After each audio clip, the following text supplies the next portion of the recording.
আসসালামু আলাইকুম। সবাইকে স্বাগত জানাচ্ছি বিডি ভিউজে। আপনাদের সঙ্গে আছি আমি সুরভিতিমা। ইরানে মার্কিন হামলার পর থেকে ডোনাল্ড ট্রাম্প তার সামাজিক যোগাযোগ মাধ্যমের পোস্টে একের পর এক বিভ্রান্তিকর বার্তা দিয়ে যাচ্ছেন। তিনি কখনো গণঅভ্যুত্থানের ডাক দিচ্ছেন, কখনো ইরানের নিঃশর্ত আত্মসমর্পণ দাবি করছেন, আবার কখনো দাবি করছেন যে ইরানের পরবর্তী নেতা নির্বাচনে তিনি সরাসরি যুক্ত থাকবেন। তবে তার সবচেয়ে মজার পোস্ট ছিল ইরানের সাবেক সর্বোচ্চ নেতা আয়াতুল্লাহ আলী খামেনির হত্যাকাণ্ডকে কেন্দ্র করে।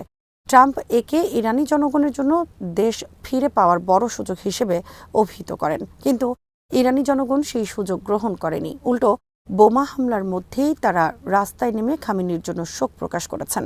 এই অভিযানের মূল পরিকল্পনাকারী ইসরায়েলি প্রধানমন্ত্রী বেনিয়ামিন নেতানিয়াহু যা চেয়েছিলেন তার ঠিক উল্টো ফল বয়ে এনেছে। খামেনির এই হত্যাকাণ্ড ইরানি বিপ্লবকে পুনরুজ্জীবিত করেছে, কিন্তু নেতানিয়াহু ট্রাম্পের পাগলামিতে মানুষের রক্ত ঝরছে। বিস্তারিত থাকছে নাজমুল হাসানের প্রতিবেদনে।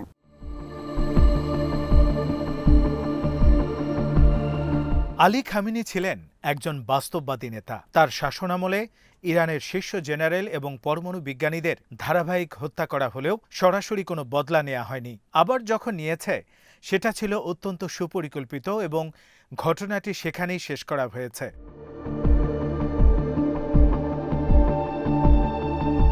খামেনির অধীনে ইরান তার রেড লাইন বা সীমারেখা মেনে চলত, যার মধ্যে ছিল উপসাগরীয় প্রতিবেশী দেশগুলোতে হামলা না করা এবং হরমুজ প্রণালী বন্ধ না করা। মাঝে মাঝে কিছু প্রক্সি মিলিশিয়া গোষ্ঠী হামলা করলেও তার দায় সরাসরি ইরানের ওপর পড়ে না। 2019 সালে ইরাক থেকে উড়ে আসা ড্রোন পূর্ব সৌদি আরবের আবকাইক এবং খুরাইস তেল স্থাপনায় হামলা চালিয়েছিল। এতে সাময়িকভাবে আরামকোর উৎপাদন অর্ধেক কমানো হয়। হুথিরা সেই হামলার দায় স্বীকার করেছিল।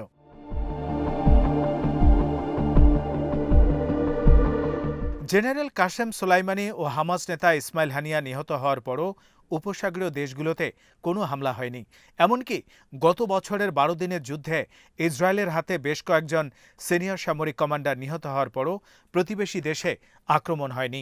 আজারবাইজানে হেলিকপ্টার দুর্ঘটনায় সাবেক প্রেসিডেন্ট ইব্রাহিম রাইসের মৃত্যুর ঘটনাও ইরান সরাসরি কোনো প্রতিক্রিয়া দেখায়নি। খামেনি ইসলামী প্রজাতন্ত্রের দ্বিতীয় পর্যায়ের প্রতিনিধিত্ব করতেন। যে কোনো পদক্ষেপ নেয়ার আগে তার গুরুত্ব ও ফলাফল বিবেচনা করতেন।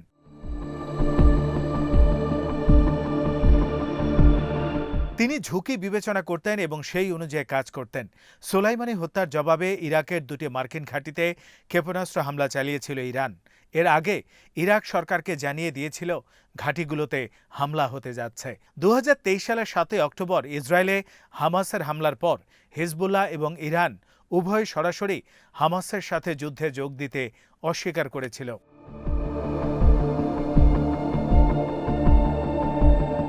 ইরানের প্রথম সর্বোচ্চ নেতা আয়াতুল্লাহ রুহুল্লাহ খামেনির সময় এমন ছিল না। তার শাসনামলে ইরান ছিল বিপ্লবী এবং সেই কারণে অনেক বেশি কঠোর ও অনমনীয়। বিপ্লবের তুঙ্গে ক্ষমতাচ্যুত শাহকে চিকিৎসার জন্য ওয়াশিংটনে আশ্রয় দেওয়ার প্রতিবাদে 52 জন মার্কিন নাগরিককে 444 দিন জিম্মি করে রাখা হয়েছিল।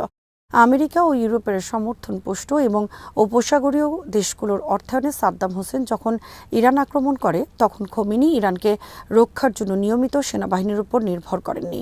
তিনি তখন ইসলামিক রেভলিউশনারি গার্ড কোর বা আইআরজিসি গঠন করেন। ইরাক যুদ্ধই আইআরজিসি একটি দুর্ধর্ষ বাহিনীতে পরিণত হয়েছিল।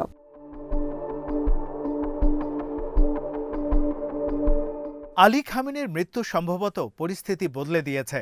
ইসলামী প্রজাতন্ত্রের বৈপ্লবিক চেতনা যেন আবার ফিরে এসেছে। মাত্র 10 দিনের ব্যবধানে ইরান হরমুজ প্রণালী বন্ধ করে দিয়েছে, পারস্য উপসাগরীয় অঞ্চলে তেল ও গ্যাস উৎপাদন থামিয়ে দিয়েছে এবং 1973 সালে তেল সংকটের চেয়েও কয়েক গুণ বিশ্বব্যাপী তেল সংকট তৈরি হয়েছে।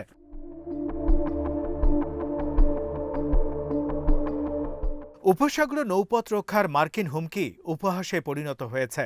উপসাগরীয় দেশগুলো এখন তাদের কার্যক্রম সচল রাখতে বেসরকারি বিদেশি সামরিক বিশেষজ্ঞদের খুঁজছে, যার মধ্যে রয়েছে radar operator, ground maintenance crew, ground security team এবং ইলেকট্রনিক ওয়ারফেয়ার স্পেশালিস্ট রয়েছে।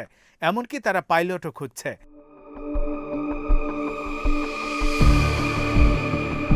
কাতারের $110 কোটি মূল্যের আর্লি ওয়ার্নিং রাডার সিস্টেম বা আগাম সতর্ক বার্তা প্রদানকারী রাডার ব্যবস্থার মারাত্মক ক্ষতি করেছে ইরান। এই রাডার ব্যবস্থা এই অঞ্চলে মোতায়েন থার্ড লঞ্চার এবং প্যাট্রিয়ট ব্যাটারি পরিচালনার জন্য অপরিহার্য।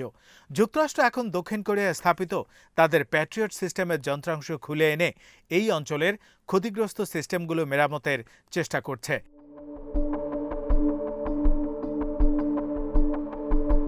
Iran Manama, Kuwait city, Dubai, Doha এবং রিয়াদে ড্রোন হামলা চালিয়েছে।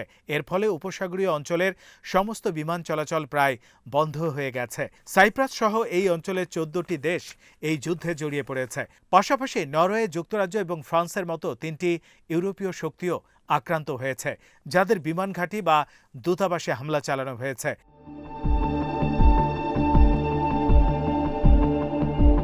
খামেনির মৃত্যুর প্রতিক্রিয়ায় ইরানের যুদ্ধকালীন নেতা আলী লারিজানি বলেছিলেন, আমরা তাদের কলিজা পুড়িয়ে দেব। আমরা জায়নবাদী অপরাধী এবং নির্লজ্জ আমেরিকানদের তাদের কৃতকর্মের জন্য অনুতপ্ত হতে বাধ্য করব।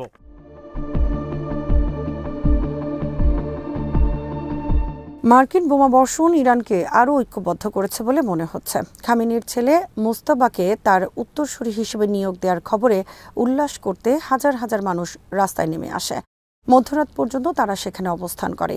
এই গণবিক্ষোভের ফুটেজগুলো দেখলে বোঝা যায় রাস্তায় নামা এই মানুষেরা কেবল ধর্মীয় রক্ষণশীল গোষ্ঠী নয়, একেবারে খেটে খাওয়া সাধারণ মানুষ রাস্তায় নেমে এসেছিল।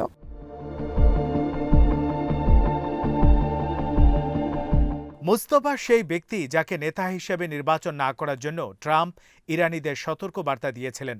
তাকে ইসরায়েলের হত্যার তালিকায় রাখা হয়েছে। কিন্তু মোস্তফাকে বেছে নেওয়ার মাধ্যমে ইরান ট্রাম্প সরকারকে বার্তা দিল, তিনি অন্য কোনো দেশের সাথে যা করুক না কেন ইরানের ওপর তেমন দাদাগিরি করতে পারবেন না। ইরান ৮৬ বছর বয়সী একজন নেতার বদলে ৫৬ বছর বয়সী ছেলেকে বেছে নিয়েছে, যার সাথে রেভলিউশনারি গার্ড কোর বা আইআরজিসির দীর্ঘদিনের গভীর সম্পর্ক রয়েছে।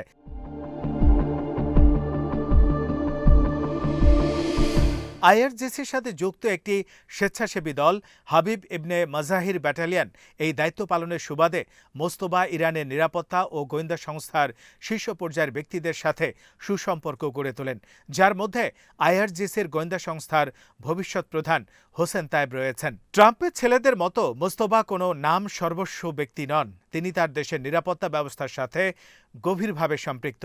মোস্তফা এতদিন পর্দার আড়াল থেকেই তার রাজনৈতিক প্রভাব খাটিয়েছেন। তিনি সাবেক জননন্দিত প্রেসিডেন্ট মাহমুদ আহমদিনেজাদের একজন সমর্থক।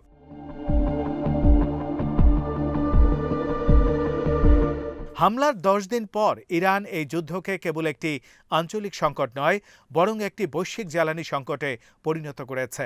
হুথিরা আনুষ্ঠানিকভাবে এই যুদ্ধে যোগ দেওয়ার আগেই এটা করা সম্ভব হয়েছে।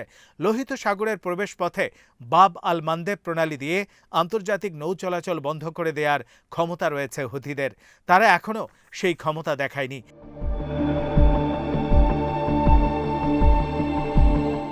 সবচেয়ে গুরুত্বপূর্ণ বিষয় হল মার্কিন ইসরায়েলি এই হামলা ইরানের জনগণের মধ্যে দেশপ্রেম জাগ্রত করেছে, জোরদার করেছে বর্তমান শাসনের প্রতি সমর্থন।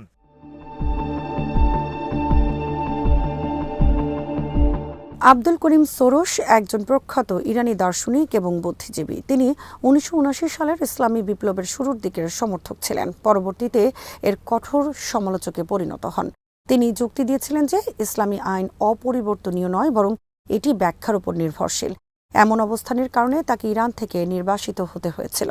সেই তিনি আজ বলছেন, আমাদের সামরিক বাহিনী বিশ্বাস এবং সাহসের সাথে লড়াই করছে এবং জনগণকে অবশ্যই এই আত্মোৎসর্গকারীদের সাহায্যে যেভাবে সম্ভব এগিয়ে আসতে হবে।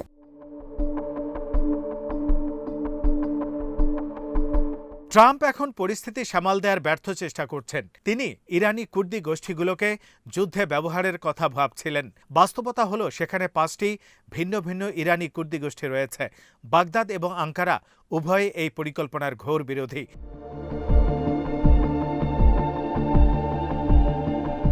যুক্তরাষ্ট্র ও ইসরায়েলের বোমারু বিমানের প্রতিদিনের বোমা বর্ষণে ইরান মারাত্মক আঘাত সহ্য করছে ঠিকই, কিন্তু তারা পঙ্গু হয়ে যায়নি। তারা দেখিয়ে দিয়েছে প্রতিরোধ করতে এবং পাল্টা জবাব দিতে সক্ষম। জয় পেতে হলে ট্রাম্পের প্রয়োজন ইরান যেন দ্রুত ভেঙে পড়ে, কিন্তু ইরান ভেঙে পড়ার কোনো লক্ষণই দেখাচ্ছে না, বরং তাদের টিকে থাকার কৌশলগুলো কার্যকর বলে মনে হচ্ছে।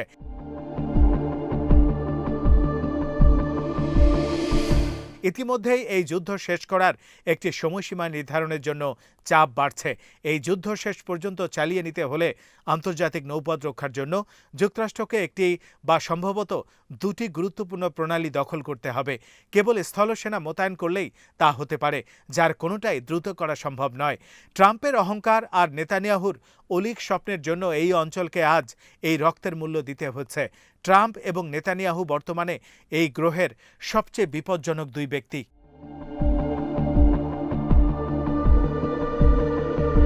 আজ এখানেই শেষ করছি। সবাই ভালো থাকুন, সুস্থ থাকুন আর দেখতে থাকুন বিডি ভিউজ। চ্যানেলটি ভালো লাগলে সাবস্ক্রাইব করুন, সংযুক্ত থাকুন আমাদের ফেসবুক পেজে। আল্লাহ হাফেজ।